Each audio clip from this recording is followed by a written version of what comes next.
Cuộc thi Minicar Racing năm nay 2026 với chủ đề là Hybrid Boost là hướng các đội thi áp dụng công nghệ mới Hybrid, là sự kết hợp giữa động cơ xăng và động cơ điện lên các xe mô hình.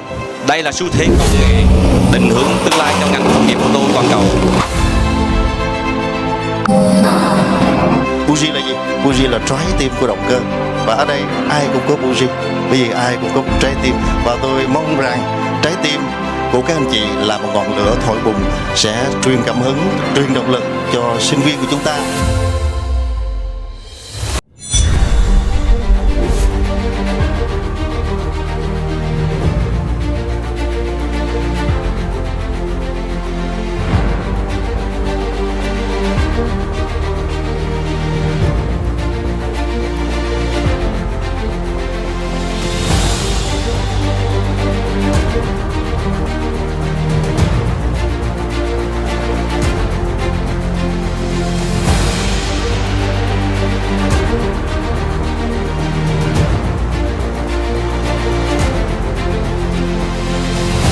Xin trân trọng giới thiệu ông Trần Thanh Kha, giám đốc công ty trách nhiệm hữu hạn Nitera Việt Nam.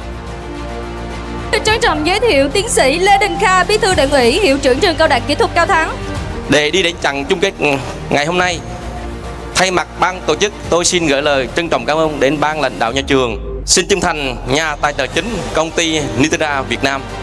Thay mặt ban tổ chức, tôi xin tuyên bố khai mạc cuộc thi Minicar Racing lần 11 năm 2026. Xin chào tất cả các tay đua kiệt xuất Minicar Racing.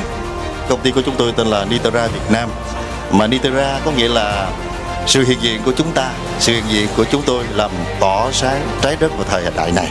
Và giống như sự hiện diện của tất cả mọi người có mặt ngày hôm nay, làm tỏ sáng cái chương trình Minicar Racing để là ngọn lửa phát huy cái tinh thần đó mãi mãi về sau.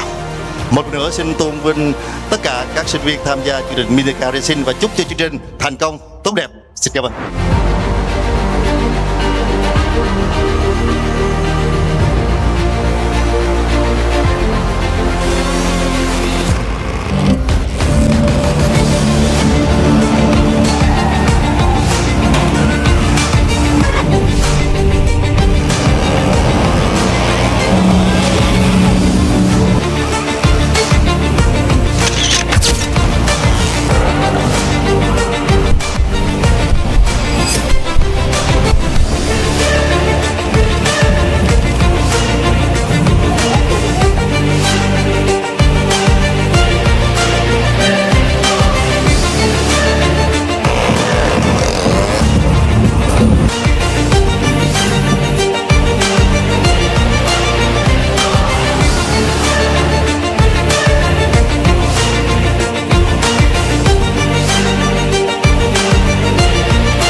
Và ngay sau đây xin trân trọng được kính mời tất cả các thành viên của đội Legacy.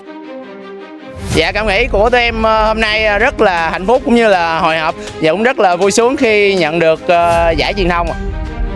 Giải vô địch đội SVBL.